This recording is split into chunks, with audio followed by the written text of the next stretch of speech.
prend le temps d'inspirer, d'expirer profondément et prend le temps de choisir une carte pour qu'on puisse parler du développement émotionnel et ou psychologique de ce centre d'énergie. Alors la carte numéro 1, 2, 3, 4, 5, 6 et 7.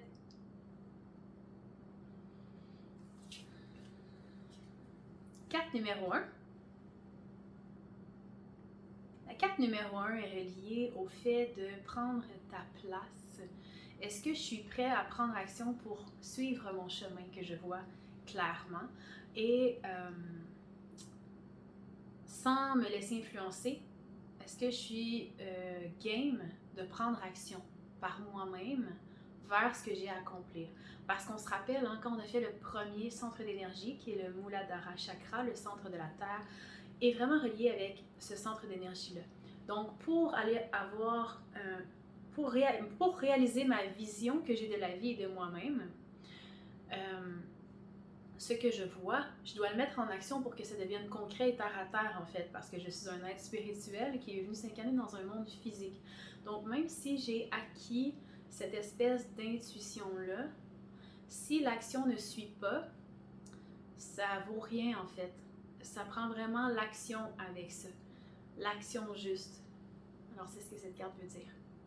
La carte numéro 2, la gratitude. Cette carte va vraiment venir chercher la gratitude. En fait, à chaque fois que tu vas vivre quelque chose, ramène-toi constamment à cet état de gratitude-là. Merci. Merci à moi-même d'avoir entendu ce que j'avais à faire. Merci à moi-même d'avoir vu ce que j'avais à faire. De toujours avoir cet état de gratitude-là, ça va t'amener l'abondance. Ça va t'amener un sentiment de richesse intérieure. Puis la richesse intérieure, ça se dévoile entre autres par la richesse d'écoute intérieure, la richesse de vision intérieure. La richesse, c'est le développement, c'est ton expansion en fait. Donc de cultiver la gratitude de tout ce que tu as et de voir aussi les choses avec la gratitude. De voir les choses avec gratitude et non avec quelque chose d'acquis. Ah, j'ai ça, oui, je sais cette situation-là. De te ramener à la gratitude. C'est toujours précieux. Toujours. La balance, la carte numéro 3. Avoir une balance lorsqu'on pratique la vision, c'est vraiment important. Il faut pas oublier que oui, c'est des intuitions fortes, que c'est des choses qui vont t'amener sur ton chemin. Il faut que tu aies une balance aussi entre les deux. Des fois, les choses que tu vas ressentir, tu peux avoir peur qu'elles partent. Exemple, tu as une idée vraiment bonne, puis là, tu es comme « Oh mon Dieu, faut que je la fasse, faut que je la fasse, faut que je la fasse » avant que quelqu'un d'autre la fasse. Tu n'as pas besoin de te dépêcher. Il faut que tu reviennes à ton propre rythme. Si tu as reçu l'idée et que tu la mets en action au moment où tu la reçois, que tu la mets en action au moment où tu sens que tu dois la mettre en action, pas plus vite, pas moins vite. Tu n'as pas besoin de t'en faire avec la peur que quelqu'un d'autre ou que cette chose-là, bref, n'arrive pas à terme. Fais-toi confiance. Carte numéro 4, Recovery. Cette carte te demande vraiment un état de guérison, de rétablissement en fait. Un état de rétablissement du fait qu'il faut que tu t'éloignes de la douleur, de la blessure qui habite en toi. Et des fois, c'est des blessures qui peuvent partir de vraiment loin. Hein. Ça peut partir dans le ventre de notre mère, ça peut partir de notre génération, notre lignée familiale, ça peut partir de quelque chose qu'on a vécu quand on était jeune, quand on était ado. Puis des fois, cette blessure-là qui est vraiment profonde, vous irez faire une recherche, les 5 blessures de l'âme par Lise Bourbeau. C'est super intéressant. Puis de savoir guérir ces blessures quand elles sont exposées, parce que à chaque fois qu'on a une réaction et qu'on a de la misère à prendre du recul sur quelque chose, qu'on a de la misère à voir clairement, c'est parce qu'on est trop dans notre blessure. Il faut aller guérir ça. Il faut aller la comprendre, l'accepter. Et lorsqu'on la comprend, qu'on sait qu'elle existe, on est capable de voir au-delà de la blessure et c'est là que notre vision est claire.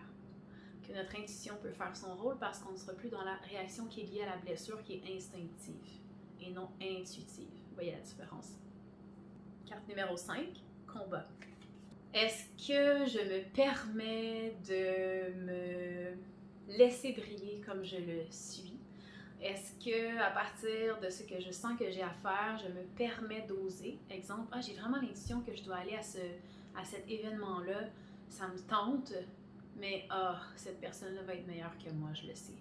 Mais là, tu vois pas bien les choses parce qu'au lieu de voir avec ta sagesse, au lieu de voir, j'ai eu l'intuition que je devais aller là, donc je sais que c'est quelque chose d'important que j'ai à faire pour amener d'autres personnes à entendre ce message-là ou avoir une interaction avec quelqu'un qui va changer le cours de sa vie. Bref, je sais que c'est quelque chose de plus grand que moi en ce moment qui me demande d'aller là, mais vu que je me vois pas dans ma grandeur, que je me vois pas dans ma partie divine, mais que je me vois dans mon petit humain qui n'est pas capable de faire cette action-là ou de me tenir devant cette personne-là ou dans cette situation-là, ma vision est erronée. Alors, on demande de te rappeler que oui, tu n'es qu'un humain, c'est super important de le savoir. On est juste des humains, ok? On n'est pas Dieu, mais on a un Dieu à l'intérieur de nous. On est les deux ensemble. Et c'est important de savoir que cette partie-là, dans ce temps-là, on peut respirer, puis on peut se voir dans notre partie divine, puis on peut dédramatiser la situation. Ok, j'ai le trac d'aller parler devant 100 personnes. Ok, mais je sais que c'est ce que j'ai à faire. Donc la mission que j'ai à faire est d'être au service des autres parce que je vais aller parler devant 100 personnes. Donc je vais avoir une vision globale, claire de ce que j'ai à faire. Donc ça va m'aider à me laisser briller et à apporter ce que j'ai apporté autour de moi pour les autres et pour moi. Est-ce que c'est clair?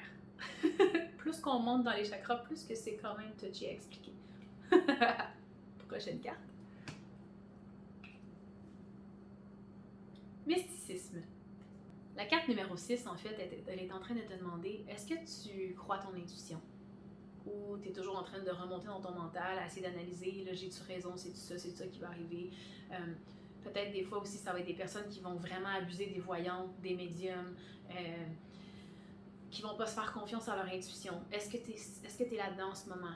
Crois à ton intuition. Ramène-toi à tes sens. Prends le temps de t'écouter. Ferme la télé. Lâche ton livre. Permets-toi de t'asseoir, de te coucher avec toi-même, de rester dans le silence. Permets-toi de rentrer dans l'intérieur de toi, à tes sens. Permets-toi de te croire. Il faut que tu te crois. Parce que la seule chose que tu peux voir, c'est ce que tu crois. C'est pas ce que tu vois avec tes yeux physiques, mais c'est ce que tu vois à l'intérieur de toi. Donc c'est important que tu prennes le temps de le voir et de le ressentir. La dernière carte, numéro 7, le pardon. Le pardon, c'est vraiment important. Ça va être pour toutes les fois où est-ce que tu vas prendre du recul sur une situation, puis tu vas te rendre compte que, ouais, cette fois-là, j'ai pas suivi mon intuition. Ouais, cette fois-là, j'avoue que c'était pas ma meilleure shot parce que j'avoue que je me suis laissée aller à mes bas instincts. Cette fois-là, j'avoue que j'ai pas été gentille. Tu sais, avec le temps, tu vas acquérir une sagesse, tu vas comprendre plus de choses. Au fil du temps, on évolue. Et quand on a un regard derrière, on peut sentir de la culpabilité et on peut avoir de la difficulté à se pardonner. C'est vraiment important le pardon parce qu'il faut toujours que tu te rappelles qu'au moment où tu as pris cette décision-là, tu croyais vraiment sincèrement à ce moment-là, au moment où tu étais dans ce niveau d'évolution-là. Puis là, il n'y a pas de niveau moins bon ou meilleur, c'est juste que tu étais ailleurs que maintenant. Qu'au moment où tu observes la situation derrière, qui est rendue une situation passée, tu pensais sincèrement que c'était la meilleure chose à faire. C'est ça qui est important. Tu te pardonnes puis tu continues à avancer. Tu ne continues pas à avancer avec la culpabilité. Tu la laisses aller. Tu te pardonnes à toi-même. C'est vraiment important. Prochaine vidéo.